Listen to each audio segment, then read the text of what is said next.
دعاء معصورة.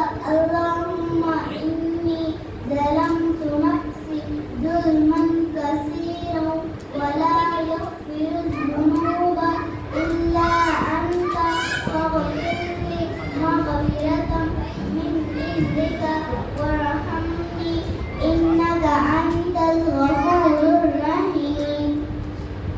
دعاء قنوت. اللهم إنا نستعينك ونستغفرك ونؤمن بك ونتوكل عليك ونثني عليك الخير ونشكرك ولا نكفرك ونخلع ونترك من